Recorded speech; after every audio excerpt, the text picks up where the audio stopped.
Good afternoon and welcome to Internet Dads. The prodigal son returns. Is that me? That's you. Yes. You are back. I'm back. And as you can tell from my glorious tan, I had a lovely week in the island of Mallorca. Was it raining? No, it's very hot. This is a great tan for me. And you know why? Because I didn't use a lot of sun lotion. What did you do? Sit in the shade? No, I did use sun lotion. You'll be happy to know. That's my tactic. You just in the shade? No, not at all. I was getting amongst it. If you want to know my strategy, it was get out, played a bit of paddle out there, which you'll be happy to know. Yeah, it's everywhere in Spain, isn't it? It was a concrete court though, so it bounced very differently. It wasn't as enjoyable. Very hot as well. But get up very early, play a bit of paddle, no sun lotion, top off, get that little bit of exposure, not too hot. Then maybe get in the pool for a little bit. Very quickly, feel the burn, add a little bit of lotion. At that point, then I'll be managing my son. And it works very well, mate. No burning. Very happy to report no burning. Great. Great tan, as you can see. And it was a good week, You have a good time? It was good. It was good. It was Alex's side of the family. It was kind of a sort of immediate response to obviously her dad passing away, which we covered previously. And yeah, it's bittersweet, obviously, you know, first holiday without him there, very much. I think it happens, grief comes in waves and you're sort of cracking on having a great time and suddenly you think, oh, he'd have loved this, or oh, he's not here, or someone says something or does something that reminds you, and it's quite sad. But it's what you need to do it post, you know, a traumatic event like that. You need to get everyone together, family, the cousins, and so we've got 8. My boys have got 8 cousins, and 6 of them were on that trip with them. So there's 8 nephews and nieces there. They just loved it, you know, ranging from 2 babies up to a 6'4" 13-year-old. Really? My oldest nephew is 6'4". I can't have that. He's 13. He's not the tallest in his year. What are they feeding these guys in Kent? Is he Dutch? He's not, but he. You ever been to Holland? I've been to Holland. They're very tall there. Their tallness upsets me. I was walking through Schiphol Airport, and I actually noticed it. I was like, "What is going on here? It's like Land of the Giants." Well, for you, it would be very intimidating. Yeah, mate, it was. For me, it's more just like rubbing shoulders with my equals. Alex has got some freakishly tall people in her family. I'm 6 foot tall, right? And then when I first started going out with her brothers used to mock me for being short. Really? Yeah. I was like, I've never been called short in my life, and suddenly I'm getting called short. You got her smallest male relative is 6'2". That's the smallest. She's got 2 cousins who are 6'7" and 6'8". Her granddad was 6'8". He was a Navy captain in the American Navy. Very intimidating, tall character. So I think, and that's obviously the nephew I mentioned. So your kids are destined for height. I think the youngest could be. He's showing signs of being looking a bit rangy, freak of nature in a good way. Bit rangy, a bit of a giant, which is I think good. Personally, if you're asking me optimal height, I think anything over 6'4" is a hindrance. Optimal height 5'6". For getting in nooks and crannies. Optimal height. Low centre of gravity. Lionel Messi. Yep. Diego Maradona. Me.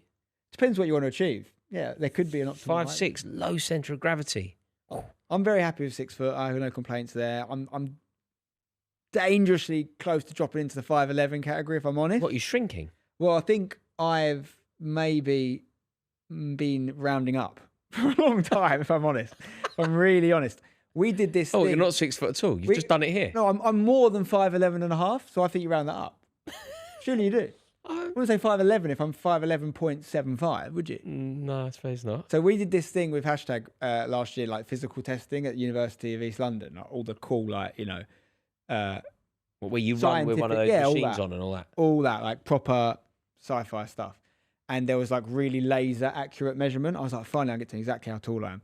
And it said I was 5 foot, 11 and a half, basically. I was like, well, I'm not having that. So I went on the pull-up bar and just hung for like 2 minutes. That doesn't make it. Mate, hit 6 foot on the laser measurement. That's anatomically accurate. You extend. It's not that I made myself taller. It's that I'm walking around with a slight crouch because we all sit like little desk monkeys all the time. But you don't. When do you sit like a all the time. I'm always doing little deals. I've got a standing desk now, though, to try and alleviate that. Of course you do. Of course you do. But little tip, if you're about to measure yourself and you want to care about the results, get on the pull-up bar before, hang a little bit. I'm not saying you're going to get an inch. Can you I'm hang? not saying you're going to get Can you just hang for 2 minutes? Are you serious? 2 minutes? I aim for 2 minutes. minutes. That's a long time to just hang. I've got a slight rotator cuff injury at the moment, which is affecting it. But 2 minutes is a long time to hang. I was hanging this morning, actually. I was at 5 a.m. today, paddle, 7 a.m. Oh, in the gym afterwards, doing a bit of hanging. You're Jobs are turning good. into one of those. You are actually a Rizzler paper away from becoming, that guy who spends all of one day preparing for the next day. You're not a million miles away from that guy, are Seb you? is that. Seb is doing all the. I mean, I've got an ice bath at home, but I don't really use it. Seb is on it. He's about to have a big birthday very soon. And what is he doing? Actually, it's today. His big birthday. Is he doing the ice bath and all that? He's doing everything, mate. He's proper trying to biohack. I think it's everyone takes hitting certain landmark ages differently. I don't want to do him a disservice. This might not be in his thoughts at all, but my impression I'm getting is he's trying to fight nature process. Yeah. But by doing what? By doing ice baths? No, biohacking, and just just supplementation, eating well, and all that stuff. And there's nothing wrong with doing that. Anyone that puts their health first and foremost is winning, in my opinion. That's what you've got to do. It's the most important thing. It's the one thing that when you lose it, everything else is insignificant. I reckon you should drink your way through the problem. That's one way of doing it. That's my advice. Yeah, that's one way of doing it. Myself, I think I'll probably buy a motorcycle. Yeah, get some tattoos. You could do that. Yeah. You are grow actually. my hair long. Get a tash. Probably, yeah. Oh, I've got a tash. I'm already there, mate. Yeah, what's this about? We going to talk about it? We can do. Why have you got a tash, for our mate? audio listeners, I've got a glorious tash. Why? Honestly, why? I'll tell you why. I have patches of grey here. I've got nothing wrong with being grey, but it's patchy. I don't like the patchiness. It doesn't affect the tash. I also don't mind a tash. My dad had a tash growing up. Yeah, but he would have been growing up in the early 80s. Personally, I think I look better than he did with a tash. I've done a lot of Movember over the years, raised a lot of money for them. Okay, well, why do you have one now? So I honestly think this is optimal look for me right now. This is a fashion. This is a choice. I am I going thought you were to saying be. you were doing it for like a bet or a reason. Are you saying it doesn't look good? Is that what you're saying? No, I am saying that. Yeah. Oh, it's an acquired taste. Some people like it, some people hate it. Does Alex like it? No. She doesn't mind it if I have like a bit of stubble like this. If it's pure clean shaven underneath, I don't. So you've just chosen. You thought, I know what I'm going to do while I'm in Spain. I'm going to cultivate a tash. I'm going to put this out there right now, Rory. I think this is it for me now. And this is the. I think I am now tashed, long term. I'm very happy to put that out there. Listen, I might be wrong. Very Aussie a few months. Yeah, you've got a thing with the Aussies. You don't like the mullets. You don't like the tashes. They're not known for their like when you think of like the capital of fashion. You start thinking about maybe Vivienne Westwood. You start thinking about Chanel. You start thinking about Paris. Nobody goes Adelaide. No, but the difference between you and me is I don't think about the capital of fashion. I don't care. But if you were to think about the capital of fashion, you would talk about Maison Margiela. You would talk about Paris. You would talk about obviously Gucci, the Italian contribution, London, the Savile Row. The contributions to fashion in this city is unbelievable. Nobody ever says, do you know really get it right? Those string vest wearing Aussies. Yeah, but that's fine. Why does that matter? It doesn't matter. But I agree with you. You're borrowing their fashion. I don't think they invented the tash. They did. I think no, they did. They definitely did. I think you'll find it was Michael Moustache who invented the tash in 1783. It was definitely that mental murderer who went around Australia. What was he called? Chopper. Oh, Chopper. Yeah, what's his name? Eric Banner. Yeah. I think what I would say you're probably getting at is maybe I share a couple of. I've seen you with a mullet. Beliefs with the Australians. I've seen you with a mullet. I've seen you with a tash. This is all deep into your 30s as well. I think in another life I could have been Australian. My mum and dad had just had sex down there.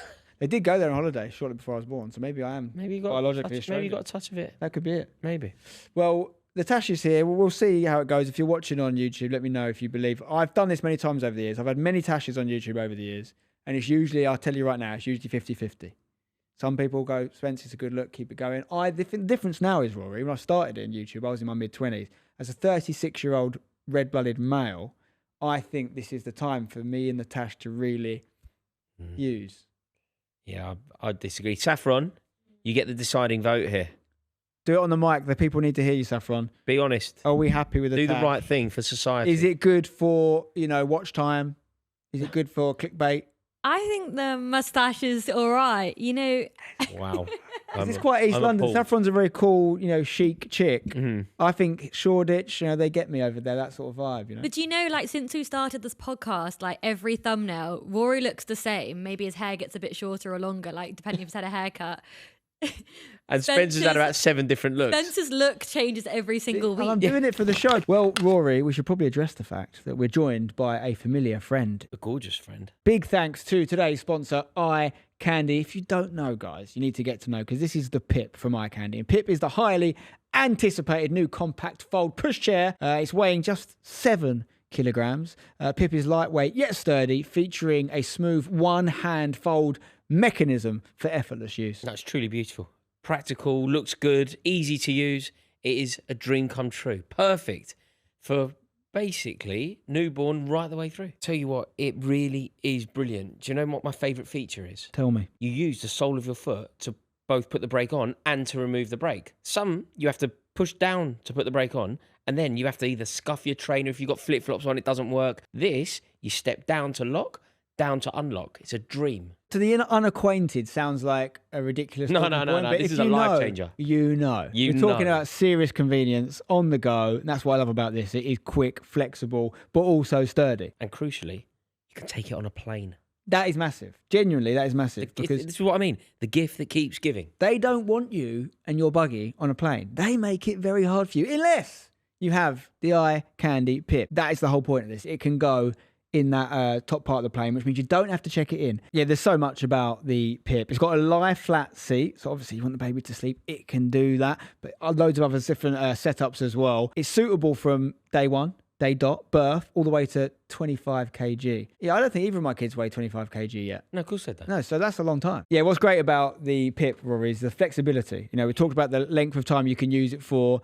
It will last. Like I said, it's sturdy. 5-year warranty, which is no joke. 5 years is a long time in parenthood. No, it really is good. And the Pip is car seat compatible. Yeah, that's big. Including with the iCandy Cocoon car seat, which is available separately when used with the matching car seat adapter. So it basically makes it easy to transition from car to pushchair without disturbing your baby. Again, this is very, very important. The baby is asleep. You do not want that to change. You can preserve the sleep. You aren't waking a baby up. And as you can see, they look beautiful. They are available in 5 stylish colorways. You've got black, sage, limestone, sunset, and the latte. The Pip comes with a carry bag and a rain cover, which is very important, particularly in the UK's unpredictable weather. So it looks stylish, but it's still practical. That's right. So scan the QR code that's on screen now, or tap the link in the description to find out more about the new iCandy Pip.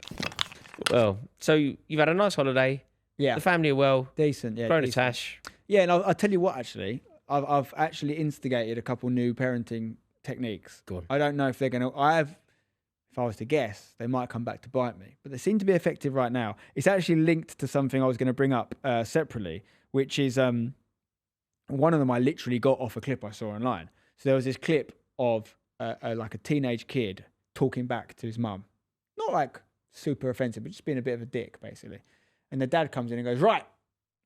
I think he says like 10 push-ups or whatever. They're American. And the kid's like, oh man, it's like, you don't disrespect your mother. You need to learn 10 push-ups.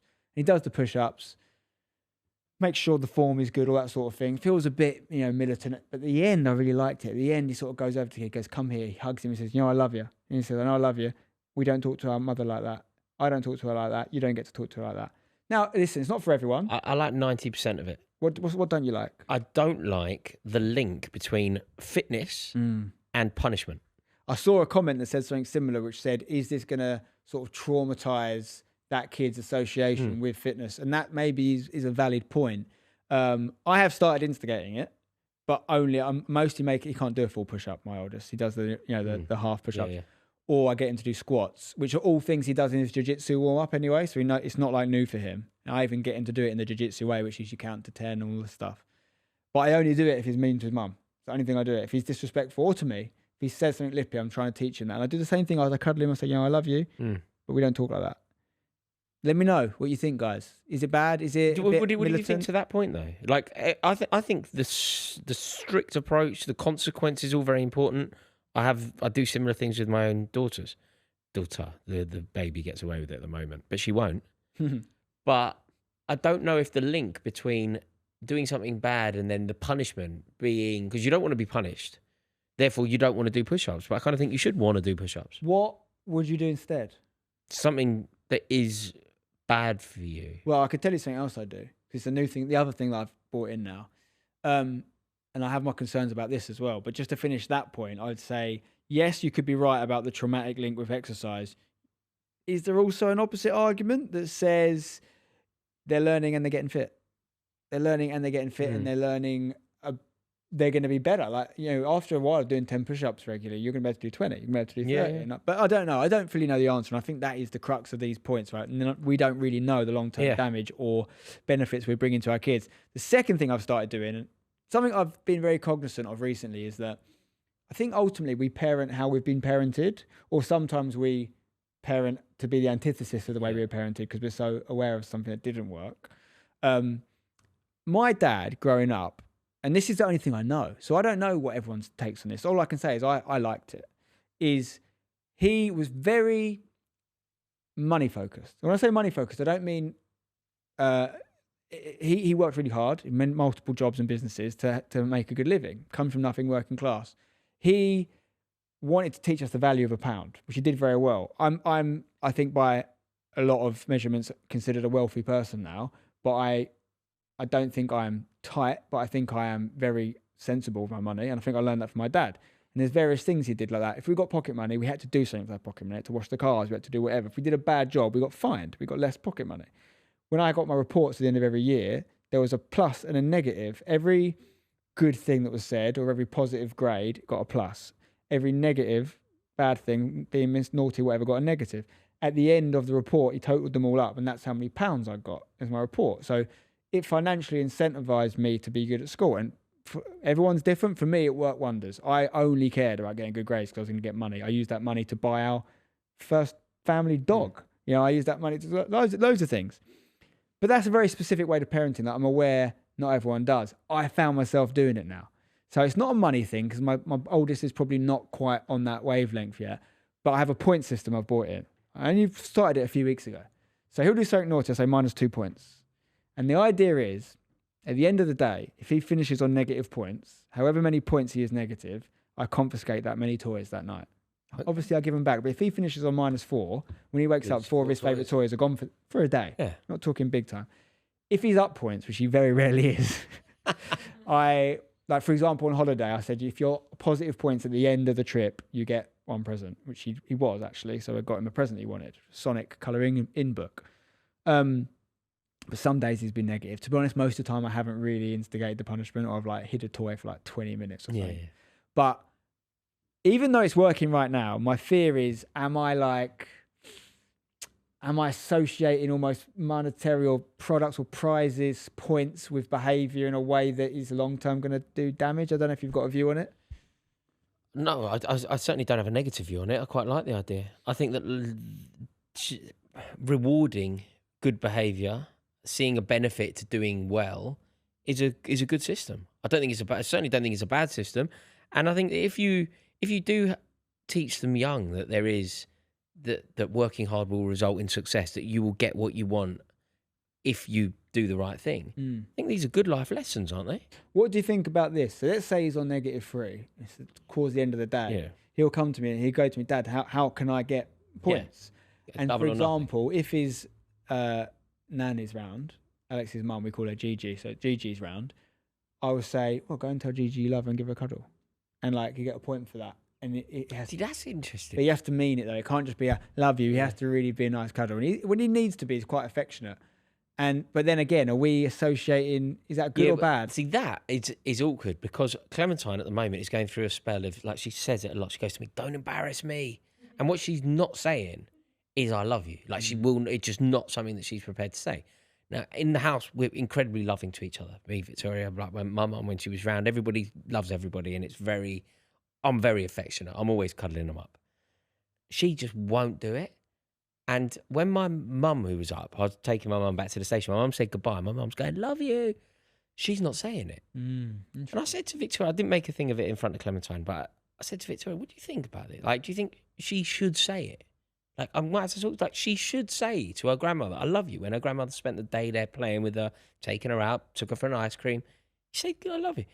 Victoria's I don't think that performatively being forced to say words that she doesn't naturally want to say, she does love her grandmother, of course. It's whether you can... She doesn't want to say the words because at the moment she's obsessed with being embarrassed. Well, she does. Yes, sure.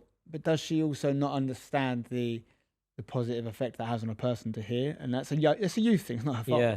But like, I guess I'm not saying my way's right, but what I'm trying to do is make him understand that like saying I love you to someone and hugging them is not just a thing for you, it's a thing for them. Yeah. Especially if it's like a grandparent or someone that will really mean a lot to, or like when they have friends over, or when I always make sure he cuddles everyone before they go. Yeah. Again, sometimes it's phoned in, sometimes it's a bit more. Yeah, I think it's interesting because I wish that Clementine would do it more, and like she did, and now she's not, and now she's like obsessed with the embarrassment side of things. But you see, to her little baby sister Pandora, she's always giving her a kiss, telling her she loves her, you know, whatever. So no, it is. I felt a little bit awkward when Clementine didn't say "I love you" back, reciprocated to her grandmother. But I know it's just the words, and at the moment she's going through that like I gave her a kiss in the park, and I thought she was going to cry because of the, you know, like Really? in front of her mates. That's got to be quite hurtful for you, I think, isn't it? I haven't had that yet.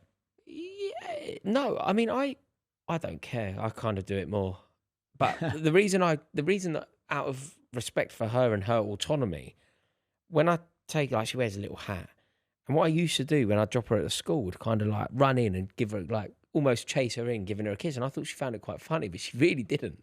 And she kind of pulled me. She was like, "Please don't give me a kiss in front of my mates."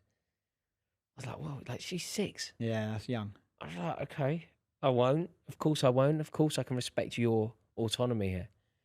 But I don't have an issue with her choosing not to say it, because it would only, if it would only be performative. Well, do you know what I think we're seeing and we're talking about here is this innate personality. Like, she knows it's a nice thing to say. She almost certainly feels those feelings. Yeah. Some people say it, some people don't. Like, Yeah. I don't think, and at that age, they are definitely their own people. Yeah. Like 100%. And that goes for adults as well. We've got It's just- adults who I know love me or Alex or whatever, you know, unquestionably. Yeah. But they don't say it. Yeah. It's just her. It's just her. I don't see, her environment is incredibly open about love. Like, we'd talk about it. You know, and we're an affectionate household.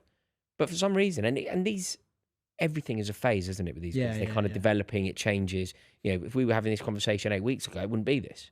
It would have been a completely different issue. And, you know, she would have been more than happy to say it then. But for now, she's rationalising. Is it embarrassing? Is it demonstrating weakness? Is it vulnerability? Do you think some of that is environmental as well? Like, at her school, is she seeing, you know, other kids, "Oh, I'm so embarrassed, my mum did this," and then they almost learn the embarrassment, because that's what embarrassment is. Yeah. Right? It's a feeling that you're being judged by other people. So if someone has to have taught her that is embarrassing. Well, for the first time ever, I've noticed her be aware of, like, other children. So her uniform at school, it's beautiful, but it's ridiculous. And I took her to the park, and I've taken her to the park after school loads of times, and there's obviously kids in the park that don't wear that uniform. And I would be aware that they would be aware of Clementine's get-up and be mocking her a touch, but she couldn't care less. Like, at the time, she couldn't care less. And the most recent time she went, she's like, "Can I take my hat off?" I was like, of course you can. You don't have to, but you know, of course you can. And if you want to take it off because of it, don't worry about these other kids, because I will crush them if they do. Beat this. Yeah, I will absolutely crush them. So don't worry about them. You wear your hat. You wear your hat with pride.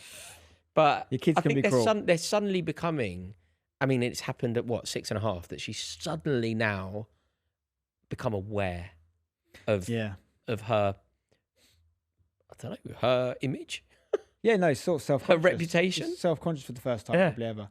I mean, I wonder if I've got that to look forward to, but so my oldest starts school in a couple of weeks, and I know right now what drop-off will be like. He's at nursery. As soon as I get him at the door, he'll give me a cuddle. I'll say, like, "Love you." He'll say it back, and then he'll run off and be sweet. But at some point, he is going to start to be like, "Oh, Dad, you know, like, do one now." Well, mate. because everyone's dad embarrasses them. It's almost the rite of passage. Like, I don't know, I think the coolest man in the world is Liam Gallagher, right? And I think Liam Gallagher is doing the business, and I'm just, like, amazed by the captivating presence that Liam Gallagher has. You know, like, the charisma that he has on stage. His Oasis gigs, they're as good as they ever were. But Lennon he's probably like, oh God, Dad's singing those songs again, isn't he? You know, like he must be still thinking. Yeah. Like I think, and I think the world thinks Liam Gallagher is the personification of cool, incredibly handsome, incredibly articulate, incredibly captivating, full of charisma. But his boy must honestly be to his, oh God, my dad's singing those songs, those bloody supersonic. But also, he might not be like that at home as well. Like, he probably is, if I was to guess. Yeah. But, like, some people have a public image and then the kids see the real them. Do you know what I mean? Yeah. I think I'd probably be like that. Like, you know, maybe this podcast has probably pulled the curtain back a little bit on how I am in real life more than some of my football stuff. But, like, I think I am much kind of more geeky and different and silly in real life than I am saying the football content I made over the years. So I'm not saying people think I'm cool, but they probably think I'm different to what my kids will. Kids, however cool you are in real life, however successful you are, however much of an icon you are, your kid probably thinks you're a mug. Well, I think it's generational. Yeah, you're probably right? But there's a reason for it. What you think is cool is not what an 8-year-old No, exactly. Right? So actually, to be cool to an 8-year-old, you're probably a loser. Yeah, of course you are. Probably a massive loser. Of course you are. Like, or something's not. Yeah. No. Something's of not course quite right you are. with you if they think you're cool. Yeah. Do you know what I mean? No, that blippy is a pillock. Of course. Or not even that, but like if it's like, I don't know, you could be like a cool dad or a cool uncle because you're doing the things that those kids think. Yeah, but are I'll cool. think you're a mug. But are you actually solid? Do you know what I mean? Are you actually a solid parent? No, you could be. You can't. It's impossible for me to even know who is actually cool. Like, you know who Saffron thinks is cool? You know who is like genuinely cool into like I don't know. But there is Drake. There is no. Like, I don't even know. Do you know what I mean? And I don't mean Drake. Like Drake's probably 40. Like I don't know. There is no cool. genuinely cool. Coolness, like beauty, is in the eye of the beholder. It's a subjective. No, thing. but there are people who are cool. The Fonzie. There are. The Fonzie. Yeah, he was cool. I've lost. No, but there are people who are cool, and there are people who are not. Harry Styles, I reckon, is considered cool. Is Harry Styles cool? Well, my missus. So he looks like a little gimp to me. My missus is absolutely in love with him. Even though he's probably more likely to be in love with me. What one's he again? What one is he? He's the main one of One Direction. Oh, One Direction. Yeah. No, they're all totally very cool changeable guy. to me. One Direction, cool. Backstreet Boys. I'll be honest. First time I saw Harry Styles, back in the day when I used to watch X Factor and all that, I used to be into those shows. Yeah. I knew he was going to be a star. It was obvious. He had star quality, Rory. Star quality. I've only felt that way about a few individuals. Jude Law. If you want. Jude Law. Yeah. Oh, mate, I saw Jude Law when I was young. I saw Jude Law in a play in the West. I think he was in Closer. Yeah. And I just couldn't take my eyes off him. I was like, this kid's in unbelievable. the play as well as the film. He's in the film, wasn't he? Yeah. I was just like, this kid's unbelievable. He should be Harrison Ford, but he loves to have like Shag the Nanny and all that. If he didn't blow it by having sex with the nanny and whatever. I know the nanny. We've talked about this before, I think. His person he had a child with is now Jorginho's wife. The footballer. Is it? He's on that Footballer's Wives show or whatever it's called. All stuff. But basically, you're never going to be cool. No matter who you are, you're never actually going to be cool in the eyes of your child. No, and if you are, you're probably doing something else wrong. Yeah, I think that's fair to say. We talked about my kids starting school. Not quite at this point yet, but Clementine definitely will be. Homework. Yeah. Right? So we're deep in homework. I was doing homework this morning, early. You were? I was doing homework with Clementine. What, yeah, is she cheating, is she? I would not like that. I was testing her. So times tables are what we're up to, and we're taking them very seriously. And I just go like this out of nowhere. She's relaxing. Everything's fine. I go 5 times 3. 5, 4, 3, 2, and she has to. And that makes it hard when you're saying other numbers as well. Yeah, exactly. I've put her in a deep end. Well, because there was a post we saw on Reddit that basically was someone saying, first day of my kids' homework ever. I don't know how I'm going to do this for the next 12 years because I've picked up on this before. Obviously, we've not done it yet ourselves, but there's this idea when you're at school, you think, oh, when I'm an adult, this will be easy. But obviously, it all changes. Syllabuses change. They have new ways of teaching all these phonics and words and stuff. Diagraphs. Do you know what a diagraph is? What is this stuff? I don't know what. I just think they overcomplicate it all. Clementine was 5. She went to me, this doesn't work because this is a diagraph. This sound is a diagraph. And I'm looking over her shoulder and going, I have absolutely no idea what a diagraph. No. So there's obviously someone who's decided that is the most optimal way of teaching now. And it may well be. But obviously those people have got to always probably come up with new ways because that's what they're getting paid for. I just think I studied English literature, right? That's what I did. I've read a lot, and when I left that university, I couldn't tell you what a noun was. And that's not, and I don't think I'm bad at English literature. I just don't think that stuff really matters. I think it might be. I just don't think that stuff matters. No, in the grand scheme of things, obviously there will be the guys who know that the what do you want to call it, the sort of the rules of English literature. Doesn't mean they can write a good book. No. Doesn't mean they can tell a story. No, that's true. That's what I think I was good at. Yeah. Sunday Times bestseller, if you're wondering. Don't like to talk about it. Hardback and softback. What? You don't know about that? You don't know I'm a Sunday Times bestseller, Rory? No. Well, that's embarrassing. What did you write? For the book Game Changer. What game did you change? Captured the hearts of a nation. I'm part of the nation. I don't even know it happened, and I'm your mate. What game did I change? I didn't say it was the English nation, by the way. It was Peru. And Wait, what game did I change? Which one do you want, mate? I'll give you a couple. So what? You don't know about Game Changer. Well, obviously, they haven't done their job properly, the marketing department. I didn't know. Still available in some bad bookstores. What, you've written a book? I have written a book. Since when? Sunday Times bestseller, Game Changer. What year? 2017. Really? Yeah, mate. You should sign a copy. Bring me a copy. You got a copy? If you read it, I'll read it. I'll test you on it. What are you changing? What game? Obviously, the game of football, Rory. Okay. Could have been a YouTube game. It's basically a book about. I was telling someone about this earlier, funnily enough. It's funny because... Do you just go around telling the story about you being a Times bestseller? Well, yeah. Well, you would as well if you could.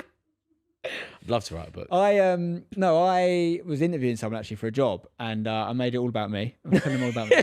You know, some poor kid came in to do some work experience at #United, and you've sat down and gone, he's really happy to meet you. Do you know that FIFA player? Have I told you about the Times bestseller? Basically, the reason I was telling it is because he said something, this guy in the interview, where basically I asked him what his long-term... He was not a junior person, he's quite a senior person. I said, what's your, like... It's a role I want them for, but I want to know that's what they want to do long-term. So I said, what's your long-term dream? And he said, if you be honest with you, I see myself as a creative and I'd love to write a book one day. So I told him a story, which is a good story if you want to hear it. When I worked for Vincent Company back in the day, I wanted to quit that job, even though it was a great gig. I was running social media stuff. It wasn't creative. I was 22. I wanted to be creative. I'd done English literature at uni. I didn't know what creativity looked like. I was still doing stand-up comedy at the time. I couldn't put a pin on it, but I knew I wanted to create some sort of quote-unquote art or whatever you want to call it, right? And he was not happy that I wanted to leave. And he was putting me in a bit of a corner. He's like, what do you want to do? What creativity do you want to do? And I said, I don't know. Maybe I'll write a book one day. And he said, write a book. I'll publish it, right? Because he's trying to keep me to stay. Very nice in a way of him to do that. But he was basically saying, like, I've got a lot of money. I can help you do your little project if you do my tweets. Yeah. And I was like, Vincent, that's an amazing offer if it's legit, but that's not what I'm looking for. I want to make something good, and I want someone to back it because it's good. I didn't even really want to write anything. The point was, that was the way I thought about the world. So when this book offer came along, and it's a handful of YouTubers have had these sort of things. It was in the kind of pomp, if you like, of like my YouTube journey.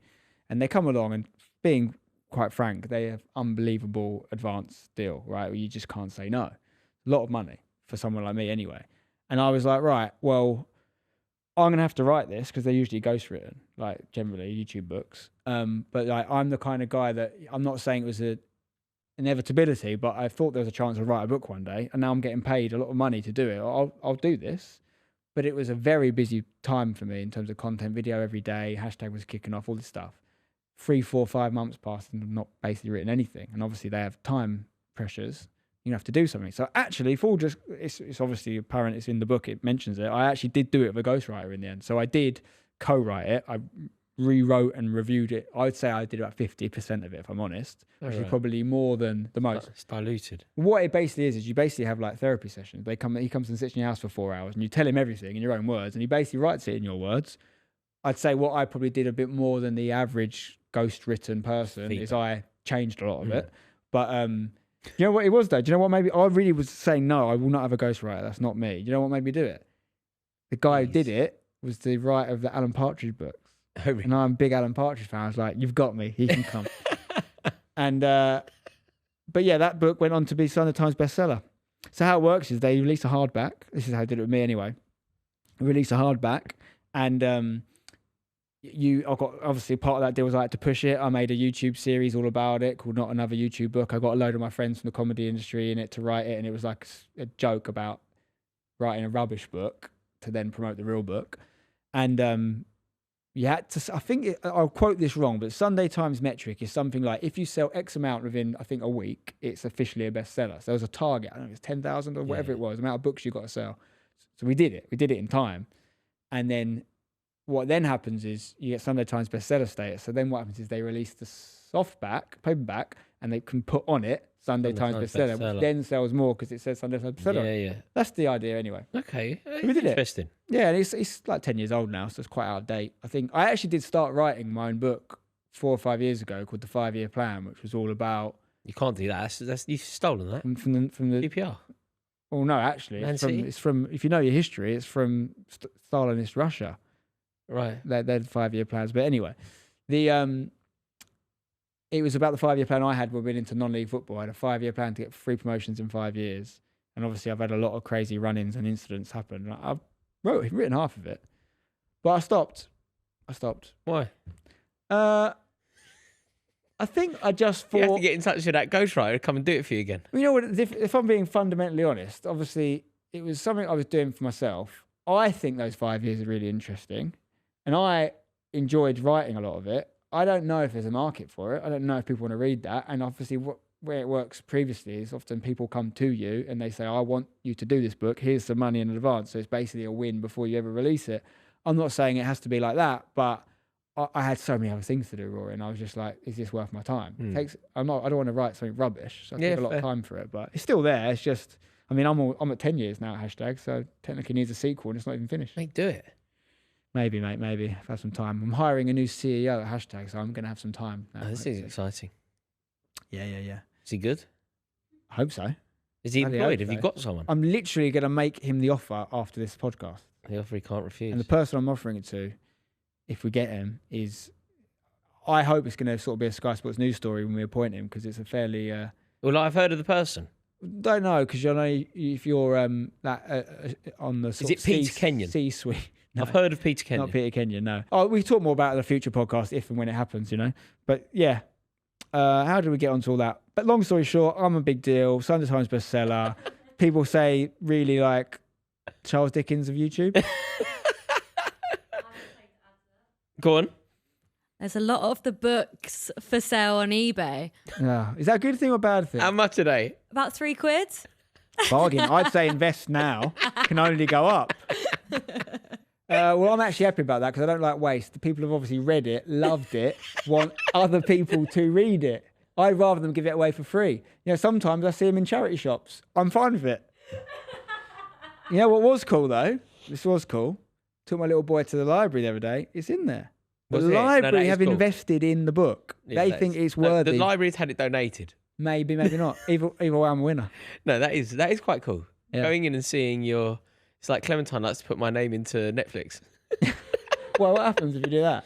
Whatever I'm in. Are you on Netflix? I think that there's a film called Cass, a West Ham film. Oh, some of your acting stuff. Yeah. Okay. Shifty. There's a film called Shifty that's on there. Yeah, because you would be, if I was a casting director and I was like, what is Rory's like, you know, thing? I'd be like playing age is like 18 to 25 and basically Football Factory. That's Sexy Beast. Put him in all those films. Yeah, mate. It's that is very funny. But you mentioned Dickens. I took Clementine to Oliver Twist. How was it? It was sensational. Was it really good? It was so good in the West End. It was one of the best productions of Oliver I've ever seen. Fagin was unbelievable. The Dodger, the kid who played the Dodger. We literally walked past it the other day, me and my boy, and I'm telling him all about it. And I sing him some of the songs because I like musicals. 2 of my favourite songs are You've Got to Pick a Pocket or Two and Consider Yourself. Yeah, brilliant. And if you're asking, which I think you are, if I was to be in the West End, my preferred roles would be Fagin, the Dodger, Master of the House from Les Mis. Yeah, basically, I want to play potentially evil characters, comic characters who aren't expected to sound good when they sing. Fagin in this was unbelievable. Clementine was completely captivated. He was amazing. It wasn't like you know the original film, the Ron Moody character, and who I think does like a masterful portrayal of it. This fella now, I think his name's Simon Lappin, something like that. He does a completely different take on it, but it works. Very clever. Yeah. Really, really That's funny. a real skill, isn't it? You take a such renowned character, and it's probably the best way to do it, because otherwise you're just the caricature of the famous portrayal. Yeah, the Dodger was the same Dodger as the film, right. Whereas Fagin did it. But it's harder with different. kids. It's a kid. He's a kid. You can only ask so much. Yeah, he's a kid, and that's also a big gig for a kid to take on. Like, of course. Again, Dodger. I do wonder if, depending on the age of the people watching and listening, like you and I can obviously share a same kind of place in our hearts for thing like Oliver. You grew up watching it on TV and stage. That film, is that still a thing with the current age coming through? Do they know about Oliver? I think so. It was packed in the West End, so if that gives us an indication, yeah, that's good. And also, like, the film is on all of the platforms. The original, I told Claire, the original with Jack Wilder's Dodger. They did a series. They did modern version. They recently, did one that was very good. I think Polanski did it, and it was Jamie Foreman, who played my dad in Doctor Who, as Bill Sykes. Well, I think they did a modern portrayal recently. I think it might have been called Twist, maybe. I'm not sure. I think it was on Sky or BBC. They did. Yeah. They did.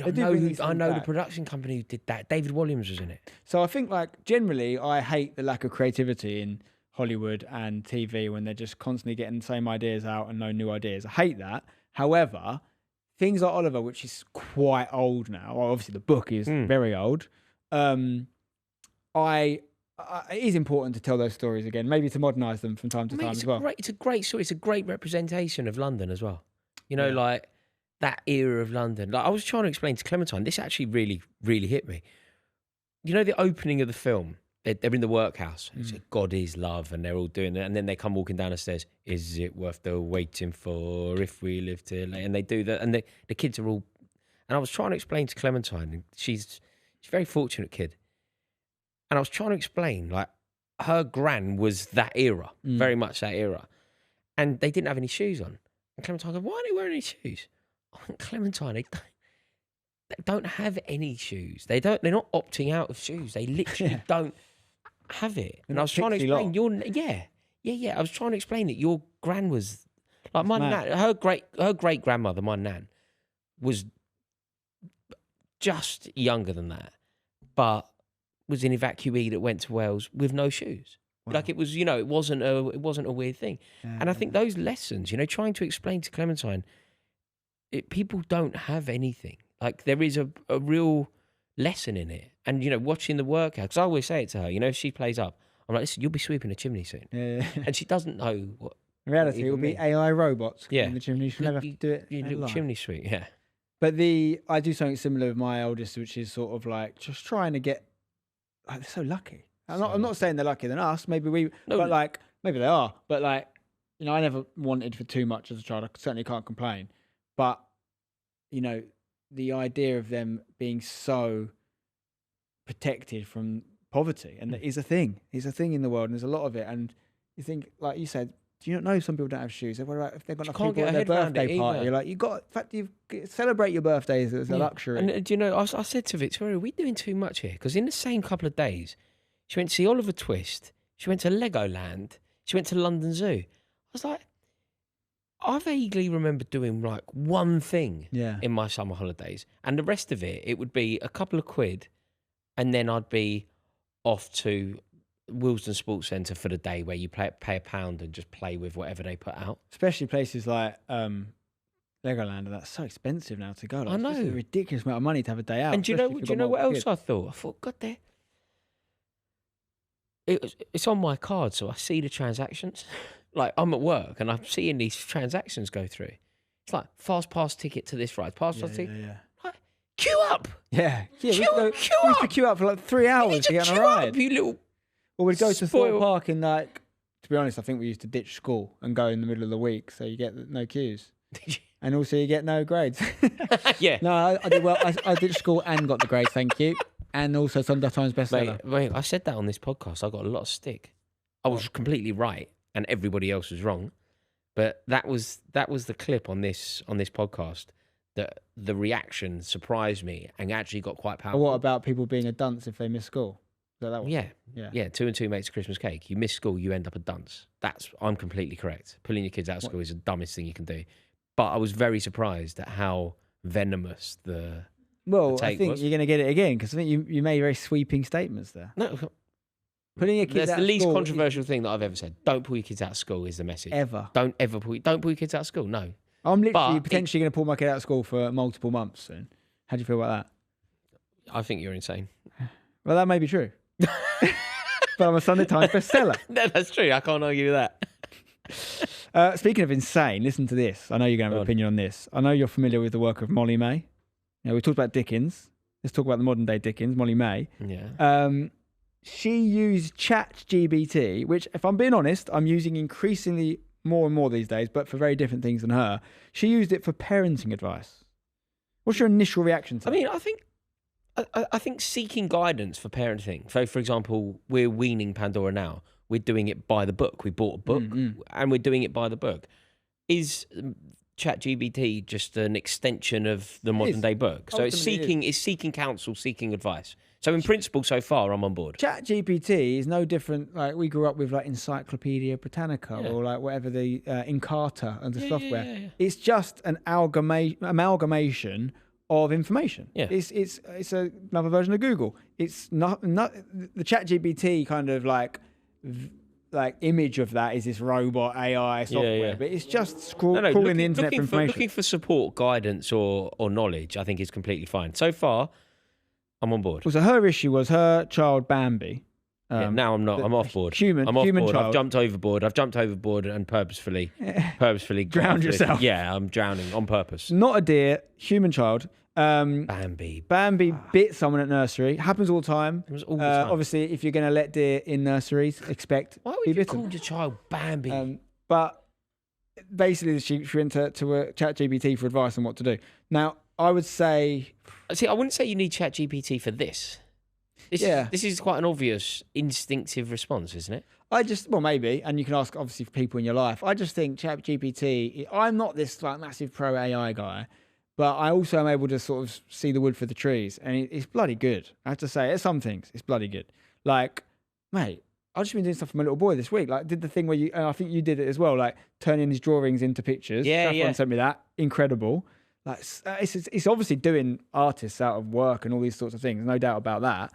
But it's inevitable. I don't think we can escape it. Coming up with ideas. I consider myself a creative person. But like, for example, I'm creative. I can think of things. I can't necessarily like draw that thing that I want to think of, but now I can. I say, make me, and I'll describe. You don't even know this about me, and maybe it's something we should do a pod on. I actually have written loads of children's books and like loads of like minimal ones. You're a man possessed. I had a period of time when I went to Costa Rica for 6 weeks. This is no word of a lie. I was doing jiu-jitsu and that out there, and I was like in a new world, right? I was working at home, but no one knew me there. Like, so no one knew me, what I did. And I could basically reinvent myself. And for that period of time, because I was writing a lot of children, when I say children's books, I mean like, the 20 pages, not proper books, rhyming books, all this sort of thing. When I did jiu-jitsu and afterwards they go, what do you do? I'm a children's author. So I started telling people just to see how it felt. If I meet someone that I don't know and I don't want to talk about football, basically, when people ask me what I do you know what I always say? London cab driver. Yeah, and it's believable. That's what I always say. I'm a taxi driver. It's my get out. Well, so you can't start saying you're an author because you could easily be traced. But I am an author. That's true, actually. That's true. You could. I was about to say that nobody could ever, if I meet somebody who doesn't know me and I say I'm a taxi, if I'm in America, someone at a pub go, what do you do? I say I'm a taxi driver. They can never ever. No. And you know enough about London. If I quizzed you on the knowledge, you'd probably be like, I could take a left on, make a straight, mate. Never take. See, you got hang a left. Hang a left. Yeah. Well, it's funny because I said that to one guy in the jiu-jitsu thing, and I was like, because I was interested in the model of children's books this time, and I did actually, you get these master classes, and I did one by Julia Donaldson. Where it's the Gruffalo stuff. And it's very interesting because the traditional model for children's authors is it's basically 50-50 with the illustrator. So you have the creator of the idea and the words, and you have the illustrator who's just as important, and that's recognizing the 50-50 split. And I was mentioning that to someone about the model of it, pretending I was actually a children's author, and I wasn't. And he was like, man, you should just use AI for the images. And this was in 2023, right? Very ahead of its time, I say. And so I've got some of the books, and I've got one on my phone. I'll show you later, little kids. And I've got all the pictures made by AI. And I was showing my little boy it. And I've got some other characters I created. I created a couple cartoons years ago, football cartoons with my brother. And I've written some like characters and like things that need a lot of work. But I've written a few episodes. And I used AI to make the images of these guys, and I just described it, and I was like, okay, this is this character. He's called this. is this tool, and an iterative process, and I changed the different design styles, and I now have visuals. I'll show you them on my phone in a minute of those characters. So like, if I actually wanted to go to... Does anyone own those though? Is that the property? Well, you know how an artist... The only rule is that if you make a book or whatever out of that, you just have to disclose that AI was used. That's it. You have to say AI was used to generate these images. Okay, so you wouldn't have to split the profit. With who? Yeah, that's what I don't understand. No, they're technically mine. Right, I see. But it's come from my brain. That's what I like about it. And someone else could have come up with a very similar concept, sure, but that is what's changed. So for an artist, yeah, I get why you'd not like it. But for someone like me who has a lot of ideas but can't necessarily visualize them, I now can. And I think that's amazing. Although you probably could if you were to have sat with an artist. The problem is that would be time. Like the artist that you're using, it would be the same as using a real life artist if you were to engage. Yeah, but it costs me money. But it costs you money. It costs me money, yeah. And that's obviously doing the artist out of money, which I understand. So I wrote this football sort of soap opera. It's on YouTube still. I did a couple episodes of it 15 years ago. It's called the Continental Cup, and the basic premise was... Oh, you filmed it? This is out on YouTube? Yeah, it's two animated episodes, yeah. And this is very ahead of its time, I'd say, in terms of storyline. The idea was that Sepp Blatter, this is before Sepp Blatter was out, he was still in as FIFA president, and the idea was that he'd sent the World Cup to Mars, because Qatar had been announced. And it was like, oh, what's next? Send it to Mars. And this is funny because I didn't actually understand that Mars was cold. So I thought it was hot. So I had all these people dying playing football on Mars, and the football world went mad. They're like, oh, FIFA's gone selling to the highest bidder. It was like an anti-Qatar take. And Jose Mourinho comes out and is like, this is enough. And then Roman Kemp did the voices for it, actually. I know Saffron knows Roman as well. Roman Kemp did one episode, Tom Deacon did the other. And Roman's really good at voices, really good. He did all the characters. And basically Jose Mourinho goes, this is enough. We need to get a new FIFA president. I propose a football tournament between the continents. It's never been done before. You find your president of your continent, who's also the manager, and if their continent wins, they become the new president of FIFA. So it's like, and it was all, again, Pele was alive, so Pele and Maradona were competing to be the president. Pele brown bread now? Yeah, do you not know that? No. Pele died, mate. Bloody hell, R.I.P. Pele and Maradona. Pele's dead? Pele's 100% dead, I'm afraid. Jesus. Should have frozen him.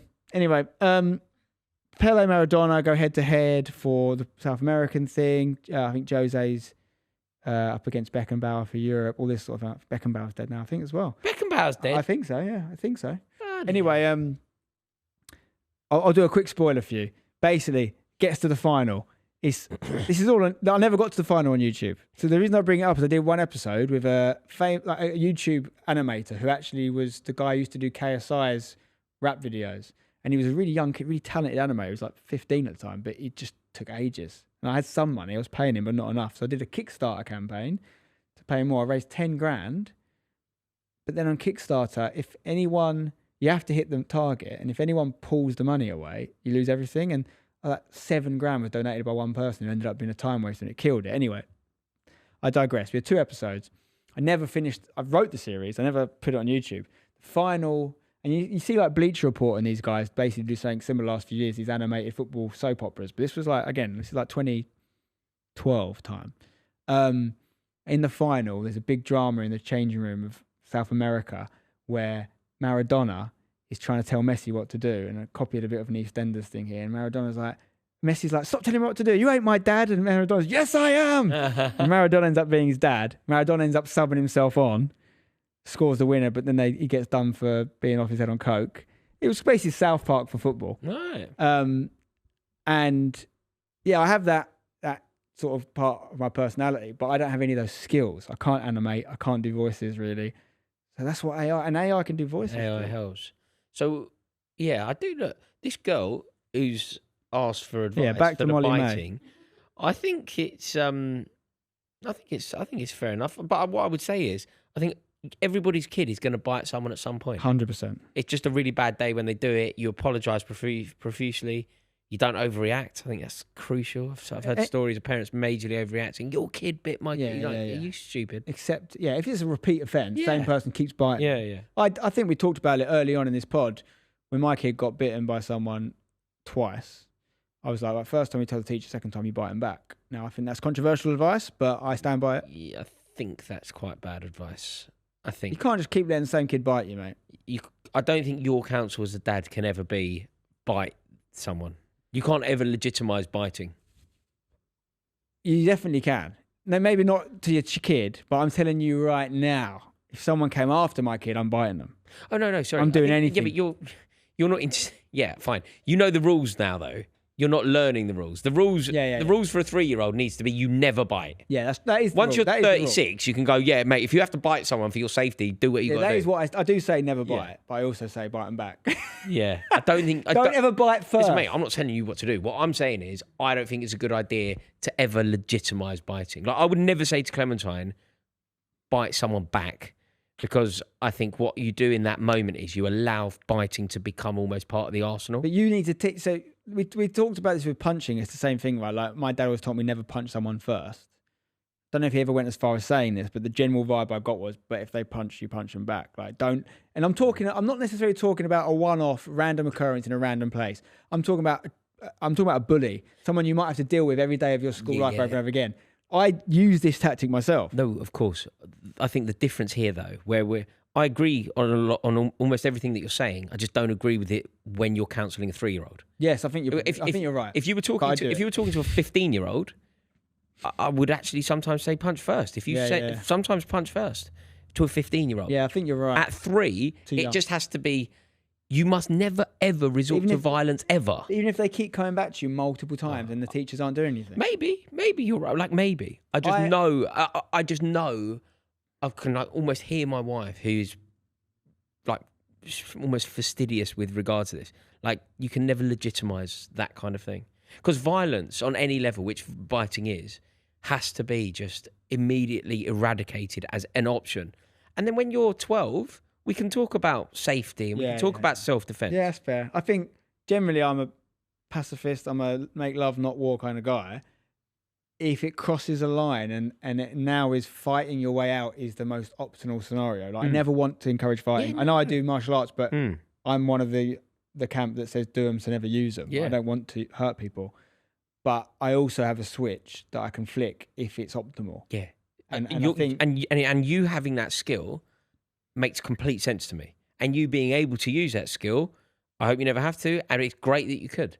Having the ability to be violent isn't the same as counselling a child who actually doesn't have the ability to be violent. You know, like they don't actually...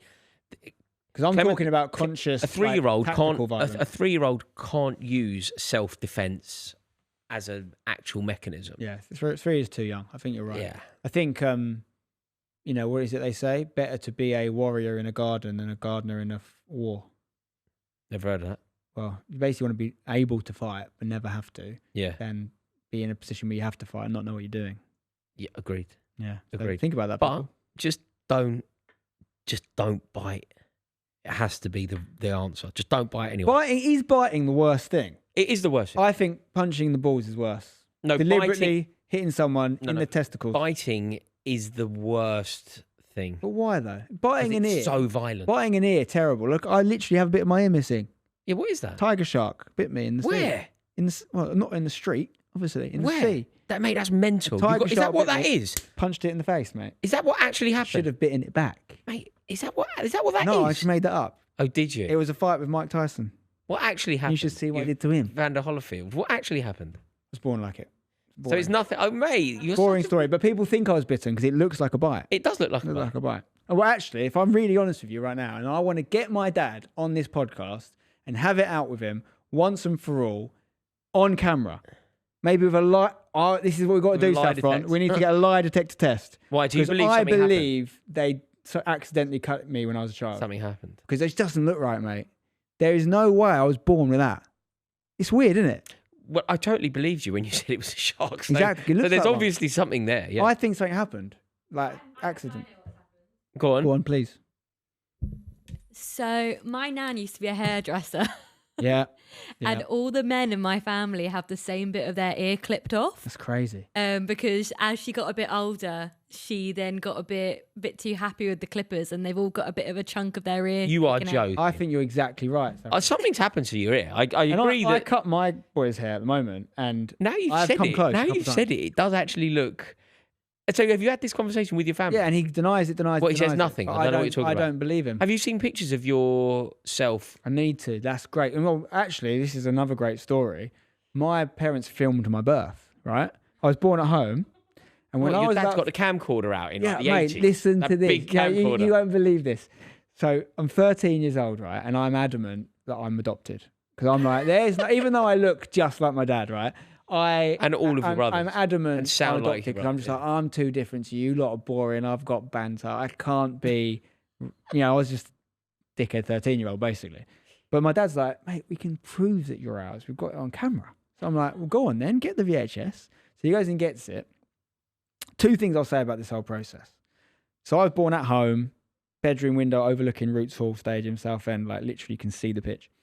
And my dad, exactly what you said, big old camcorder, tripod, sets it up on the money shot, right? Aimed straight at the understood. Mount Doom, right? And so I see myself come out. 2 things I learned from this. 1, all that proves is my mum had a baby. I don't come out going, all right, mate, how you doing? Spencer FC here. Like, I don't know, that's me. Could be anyone. Second of all, Dad should have moved the camera after. Because he then takes the baby out. Yeah. And the rest of the camera is just focused on my mother's. Yeah. Yeah. Yeah, no. Yeah. So that I didn't see that. But there is, I think that Saffron might have hit the nail on the head. I think you're definitely right. When you have a haircut young, maybe your ears are softer. Yeah. No, it definitely would be. Something's happened. 100%. And my dad's rebuttal every time is he reckons he's got a similar bit on his And ear. has he? Nothing like mine, but maybe a little bit. But I actually think the conspiracy goes deeper. I think he went, we can never let him know we did this. Cut a bit of my ear out. Vincent Van Gogh style. He took it for the team. Yeah. I've got no complaint. My dad's a legend. What about your brothers? No, they've got my perfect. If your brother's got perfect ears, he's got amazing ears. Spent my whole childhood calling me Half Ear. That was my name, Half Ear. And it hurt at that time. Yeah, I mean, you do have half. I'm proud of it. I'm proud of it now. It's not half. I've got like a 16th of it missing. Something's happened. What I will give Let's you. Get him on. Stevie CB, we're putting you under the lights, lie detector test, and we won't stop there, mate. I've got a few things I need to have. There's no doubt that. Why did you leave me in France when I was 7 and try and get back to England? Tell us the truth on air, Stevie. Yeah. We need to know. Yeah, we do need to know. Right, this has been wild. But thank you. Thank you for your time. Thank you for your insight. And if Molly Mae is watching this, don't worry at all about the biting. Bambi, maybe we need to talk. Yeah, the name. And ultimately, just want to say thanks from one Sunday Times bestseller and from one non-bestseller to you. Thanks for watching. We'll see you next time.